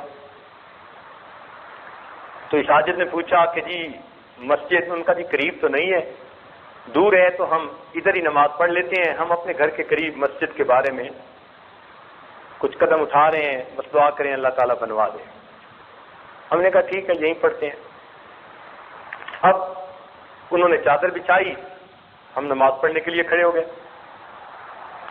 ان کے بچے، ان کے قریب والوں کے کچھ 10-15 تھے، وہ ان کے گراؤنڈ کے اندر فٹ بال کھیل رہے تھے۔ تو جب کھڑے ہو گئے تو انہوں نے بچوں کو آواز دی کہ بچوں نماز کے لیے آؤ۔ بچوں نے وہیں فٹ بال چھوڑا اور بھاگے بھاگے آئے۔ اب اتنے بڑے نے بھی بوٹ کھولے اور صف پہ، اور اتنے نے بھی جوتے اتارے اور صف پہ۔ مجھے حیرانی ہوئی، میں نے ان کی طرف دیکھا، میں نے کہا انہوں نے وضو نہیں کرنا؟ بھائی فٹ بال کھیل رہے تھے، کسی کو پسینہ آیا ہوا، کسی کو بڑے نے بھی آ کے جوتے اتارے سب پہ اور اتنے نے بھی جوتے اتارے اور سب پہ. تو وہ کہنے لگے جی سب کا وضو ہے. نماز پڑھی لیکن نماز کے بعد ذہن میں بات رہی, وہ پہچان گئے. تو نماز کے بعد پھر مجھے کہنے لگے جی آپ کے ذہن میں بھی بات ہوگی کہ بھئی بچوں نے وضو نہیں کیا, شاید آج نماز کے لیے انہوں نے اہتمام سے پہلے سے وضو کیا ہوا تھا. بات یہ ہے ہمارے امام ربانی مجدد ثانی رحمۃ اللہ علیہ کے خاندان میں یہ بات چلی آ رہی ہے کہ ہم نے اپنی زندگی باوضو گزارنی ہے. ہمارے گھر کے 5 سال سے بڑی عمر کے کسی بھی بڑے مرد عورت بچے بچی کو آپ دیکھیں گے ہمیشہ باوضو پائیں گے. آج کے دور میں بھی ایسے لوگ موجود ہیں, آج کے دور میں زندہ ہے. وہ کہتے ہیں ہمارے خاندان میں یہ چیز آ رہی ہے. شروع سے بچے کو تعلیم دی جاتی ہے کہ بچہ تم نے باوضو زندگی گزارنی ہے. بس وضو ٹوٹا دوبارہ وضو کر لیا, وضو ٹوٹا دوبارہ وضو کر لیا. اور نبی علیہ السلام کی سنت مبارکہ بھی یہی ہے. حدیث پاک میں آتے ہیں نبی علیہ السلام نے قضائے حاجت سے فراغت حاصل فرمائی اور اسی وقت مٹی کے ساتھ تیمم فرما لیا جبکہ آپ دریا کے کنارے پر تھے. صحابی نے عرض کیا اللہ کے نبی یہ سامنے تو پانی ہے وضو کر لیتے. فرمایا مجھے کیا معلوم یہاں سے وہاں پہنچتے ہوئے مہلت بھی ملے گی کہ نہیں ملے گی. تو وضو تیمم اس لیے کر لیا کہ وہ وضو کا قائم مقام. تو معلوم یہ ہوتا ہے کہ نبی علیہ السلام بھی کی سنت مبارکہ یہی کہ آپ کی باوضو ہی زندگی گزاری آپ نے. اس لیے سالک کو چاہیے کہ وہ باوضو زندگی گزارنے کی نیت کرے, ارادہ کرے. اس سے شیطانی وساوس کم ہو جائیں گے, گناہ کم ہو جائیں گے. وضو کی برکت اپنی ہوتی ہے. تو باوضو زندگی گزارنے کی کوشش کرنی چاہیے. حدیث پاک میں آتے ہیں تم جیسے زندگی کا گزارو گے تمہیں ویسے موت آئے گی. کما تعیشون تموتون. تو جب حدیث پاک میں آیا کہ تم جیسے زندگی گزارو گے ویسے موت آئے گی, تو معلوم ہوا کہ جو انسان باوضو زندگی گزارے گا اس آدمی کو باوضو موت آئے گی. تو باوضو موت آ گئی, اللہ تعالیٰ اپنی رحمت سے آسانیاں فرما دیں. تو اس لیے وضو کی خوب پابندی کریں, جتنی اپنی طرف سے کر سکتے ہیں, گھبرایا نہ کریں. الحمدللہ ہم نے اپنے رشتہ داروں میں ایسی جوان بچیوں کو دیکھا کہ جو اپنے بچوں کو بے وضو دودھ نہیں پلاتی.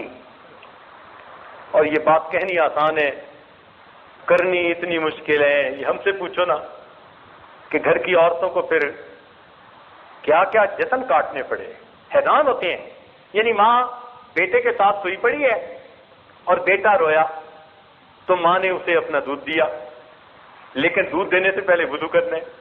سردی کے موسم میں لحاف میں سے گرم کمرے میں سے نکل کے جاؤ وضو کرو, وضو کر کے آؤ, بچے کو دودھ پلا کے 15 منٹ لیٹو. 15 منٹ کے بعد بچہ پھر روتا ہے کہ مجھے پھر دودھ چاہیے.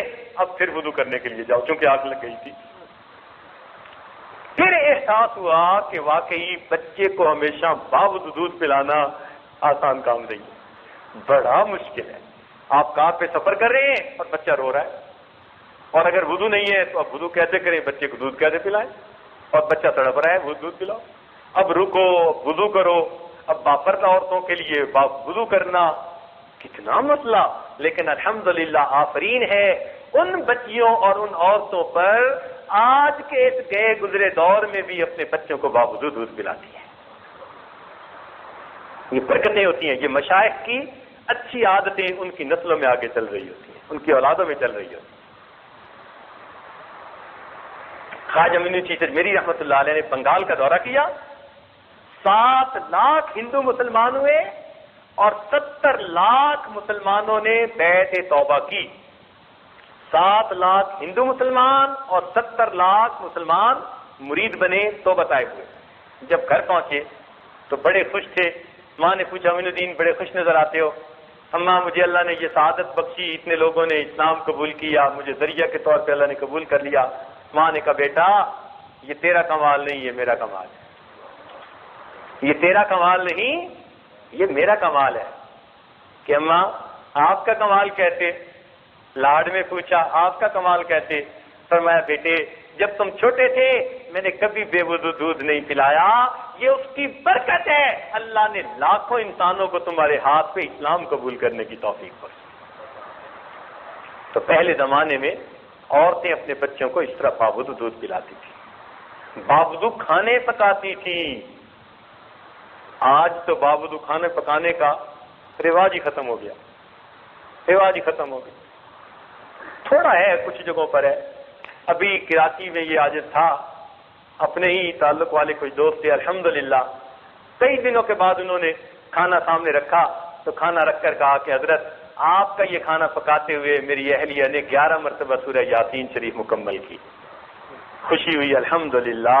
ابھی کچھ لوگ باقی ہیں جہاں آپ اب گھر کی عورتوں کو ذمہ داری لگا دیجیے کہ وہ ہمیشہ باوضو کھانا کھلائیں گھر کے مردوں کو، آپ کو اپنی اولاد سے شکوے ختم ہو جائیں گے۔ تجربہ کر کے دیکھ لیجیے، ہم نے اس کو آزمایا ہے۔ آپ جو کہتے ہیں یہ اولاد دین میں دلچسپی نہیں لیتی، پڑھتی نہیں، فرما بردار نہیں، کہنا نہیں مانتے، سب شکوے ختم ہو جائیں گے۔ کیوں؟ جب ان کو باوضو پکا ہوا کھانا ملنا شروع ہو جائے گا، اس میں برکت اور اس میں نور ہوا کرتا ہے۔ جو عورتیں شکوے کرتی ہیں نا جی، خاوند گھر میں گرم دماغ رہتا ہے، تعاون نہیں کرتے، ہر وقت ڈانٹ ڈپٹ کرتے رہتے ہیں، وہ خاوندوں کو باوضو کھانا کھلانا شروع کر دیں، اللہ تعالیٰ گھر کے ماحول کو محبت پیار والا بنا دے۔ تجربہ کر کے دیکھ لیجیے، ہم نے باقاعدہ آزمایا اس کو۔ جس گھر میں پریشانی زیادہ ہے رزق کی یا صحت سے متعلقہ، اس گھر کے سارے لوگ باوضو رہنا شروع کر دیں، اللہ تعالیٰ ان کو پریشانی اور مصیبتوں سے آسانی فرمائے۔ الوضو صلاح المؤمن، حدیث جو آئی ہے نا، تو یہ حدیث معمولی نہیں ہے کہ وضو مومن کا اسلحہ ہے۔ اسلحے سے انسان کی جیسے حفاظت ہوتی ہے، اسی طرح وضو سے انسان کی ہر پریشانی، ہر مصیبت سے اللہ حفاظت فرما دیتے ہیں۔ تو اس لیے آج باوضو زندگی گزارنے کا اہتمام یہ بہت کم ہے۔ پہلے زمانے میں خانقاہوں میں تو اس کا بہت اہتمام سمجھایا جاتا تھا، باقاعدہ اس کی تعلیم دی جاتی تھی، اور ہر بندہ ہر وقت باوضو رہتا تھا۔ چنانچہ ہمارے سلسلہ عالیہ کے ایک بزرگ تھے، حضرت خواجہ فضل علی قریشی رحمۃ اللہ علیہ، اس عاجز کے وہ پردادا پیر بنتے ہیں، شیخ کے شیخ کے شیخ، تو پردادا پیر بنتے ہیں۔ سبحان اللہ، ان کی اپنی زمین تھی اور وہ زمین میں خود اپنی کاشت کرتے تھے، اور فرماتے تھے کہ میرا معمول ان دنوں میں یہ تھا کہ میں زمین میں کاشت کے دوران لا الہ الا اللہ کا ذکر کرتا، شام کو حساب لگاتا 70,000 مرتبہ ہو چکا ہوتا۔ ایک دن میں 70,000 مرتبہ کلمے کا ذکر کرنا، سبحان اللہ۔ تب تو زندگی میں نور آتا تھا نا۔ تو ان کی عادت تھی، ان کی خانقاہ میں کئی مرتبہ بچھانے کے لیے دسترخوان بھی نہیں ہوتا تھا، قسم پرسی کا عالم تھا، استغنا ہوتا تھا، لوگوں کی طرف تو نظر ہی نہیں ہوتی تھی، اللہ کے خزانوں پہ نظر ہوتی تھی، بس مل جاتا تھا تو ان کو کھلا دیتے تھے، دسترخوان نہیں ہوتا تھا تو کئی مرتبہ ان کو لائن میں بٹھا دیتے جیسے دسترخوان ہوتا ہے، لیکن ان کی ایک ران کے اوپر روٹی رکھ دی جاتی اور دوسرے ہاتھ میں گڑ کی ڈلی دے دی جاتی، کھانا کھاؤ۔ اور کبھی کبھی گڑ بھی نہ ہوتا تو لسی، ایک پیالہ لسی کا، تو ایک ہاتھ میں لسی اور ایک روٹی دے دی جاتی، کھاؤ کھانا۔ یہ فقراء کا کھانا ہوتا تھا۔ ایسے کھانے کھا کے اللہ اللہ کرتے تھے۔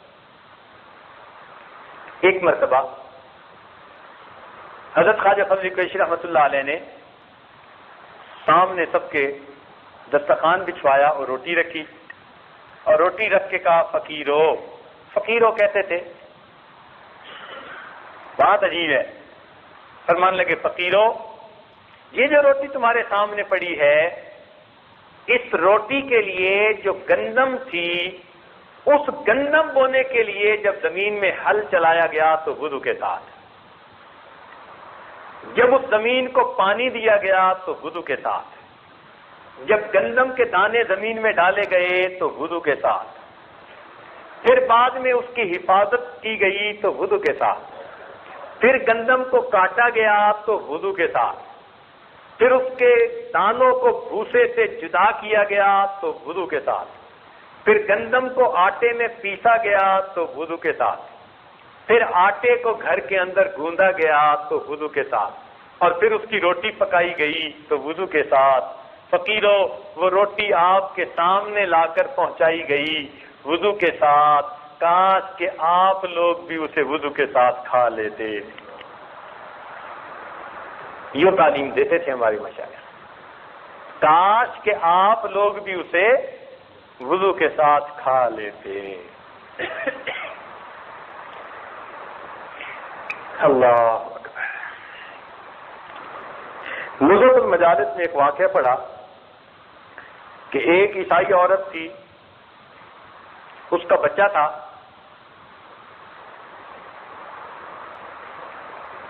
وہ نماز پڑھ رہی تھی اپنی اور یہ ساتھ کھیل رہا تھا۔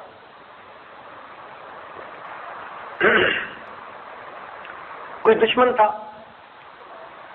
اس نے جب دیکھا کہ عورت تو نماز پڑھ رہی ہے اور اس کا بچہ ساتھ کھیل رہا ہے اور تنور جل رہا تھا، اس نے عداوت کے مارے اس کے بچے کو اٹھا کے تنور میں پھینک دیا۔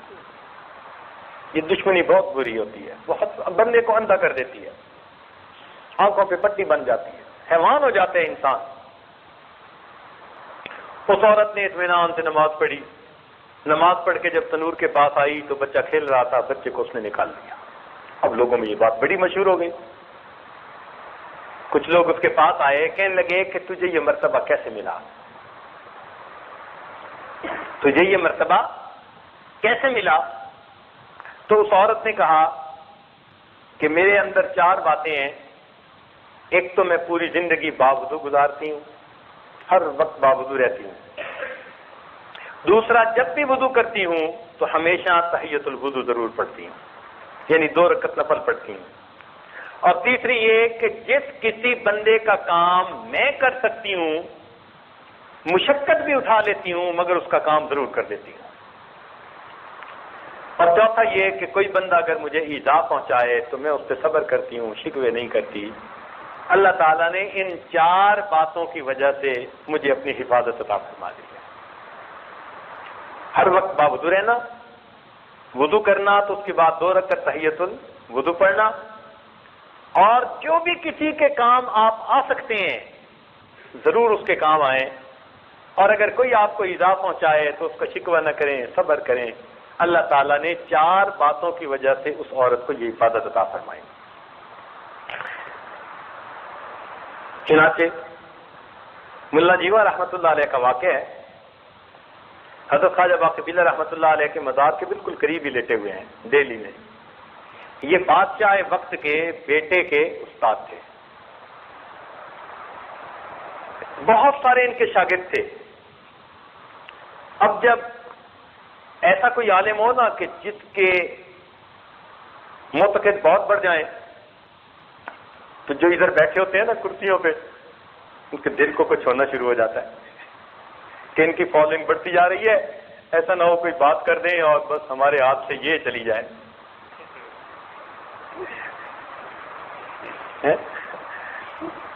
پہلے زمانے کے لوگ تو پھر بھی آیت الکرسی پڑھتے تھے، آج کے دور کے حکمران کرسی کرسی کرسی کرسی۔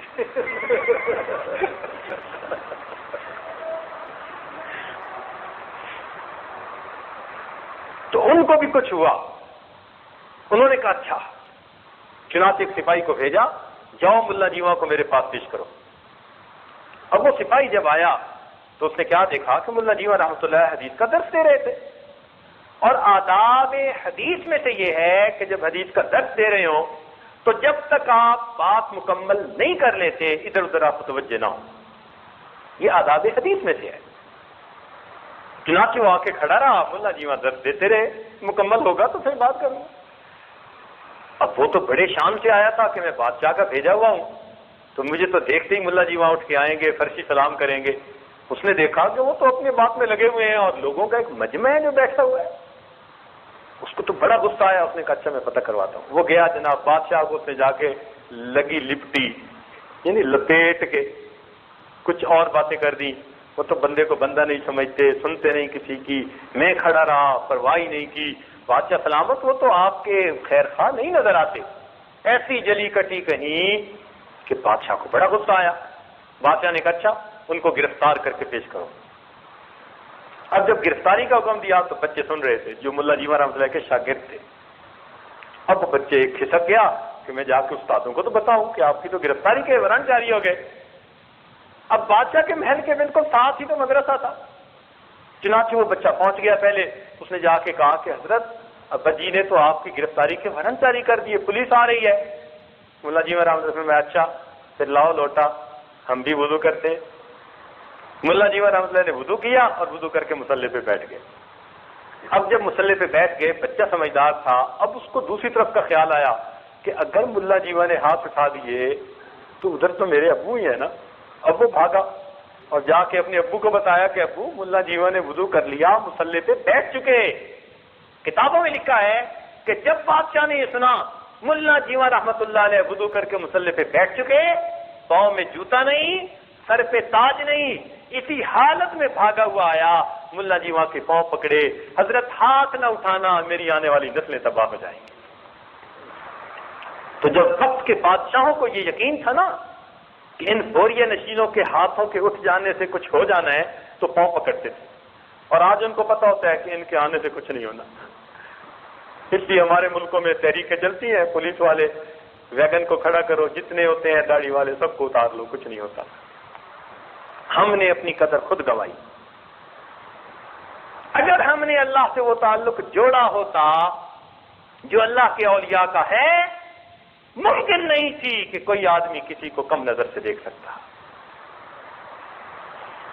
اس لیے باوضو زندگی گزارنے سے اللہ رب العزت کی مدد ہوتی ہے. شیطان اور دشمنوں کے مقابلے میں اللہ تعالیٰ بندے کی پشت پناہی فرماتے ہیں. الوضوء صلاح المؤمن. چنانچہ ایک روایت میں ہے کہ حضرت عمر رضی اللہ تعالیٰ عنہ کے زمانے میں انہوں نے ایک اپنے نمائندے کو بھیجا پیغام دے کر دور کے علاقے میں, اور وہ نمائندہ راستہ بھول گیا. جب راستہ بھول گیا تو بڑی دیر کے بعد اس کو ویرانے میں ایک ایسا گھر ملا کہ جس کے قریب آبادی نہیں تھی. انہوں نے اس کو کھٹکھٹایا, بڑی دیر کھٹکھٹاتے رہے, کوئی کھولتا ہی نہیں تھا. کافی دیر کے بعد بالآخر دروازہ کھلا تو دیکھا کہ ایک راہب ہے. اس نے دروازہ کھولا, پوچھا کیا بات ہے. اس نے کہا بھائی میں راستہ بھول گیا ہوں, مسافر ہوں, اور اس لیے دروازہ کھٹکھٹایا ہے, آپ راستہ بھی بتا دیں اور میں کچھ دیر آرام بھی کر لوں.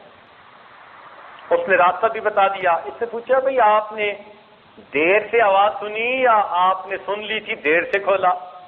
اس نے کہا جی اٹھ تو ہم پہلی دستک پہ ہی گئے تھے لیکن دروازہ دیر سے کھولا. اس نے کہا وہ کیوں؟ وہ راہب کہنے لگا کہ ہم نے اپنی آسمانی کتاب میں یہ پڑھا ہے کہ جب کوئی بندہ خوف کی حالت میں ہو اور وہ وضو کر لیتا ہے, اللہ تعالیٰ اس سے خوف کو دور کر دیا کرتا ہے. تم اجنبی تھے, ہم نے دیکھا رات کے وقت میں ایک اجنبی دروازہ کھٹکھٹا رہا ہے, ہمیں اپنی مال کا خوف, عزت کا خوف, جان کا خوف, 3 خوف اکٹھے ہو گئے تھے. ہم دروازہ نہیں کھولنا چاہتے تھے. میں نے سب اہل خانہ کو جگایا, چھوٹے سے بڑے, مرد سے عورت, سب نے وضو کیا. جب ہم وضو کر چکے ہم اللہ کی حفاظت میں آ گئے, پھر دروازہ کھولا, اس لیے کہ اب ہمیں اللہ کی حفاظت نصیب ہے. تو اس سے اندازہ لگائیے کہ پہلی آسمانی کتاب والے لوگوں میں بھی وضو کا کتنا اہتمام ہوا کرتا تھا. تو ہم میں تو اور بھی زیادہ اہتمام ہونا چاہیے. لہذا خود بھی باوضو زندگی گزاریے, اہل خانہ کو, بچوں کو بھی اس کی ترغیب دیجیے. اللہ رب العزت باوضو زندگی گزارنے کی توفیق عطا فرمائے. جب جانے کا وقت ہو تو باوضو ہی دنیا سے جانے کی توفیق عطا فرما دے. وآخر دعوانا ان الحمد للہ رب العالمین.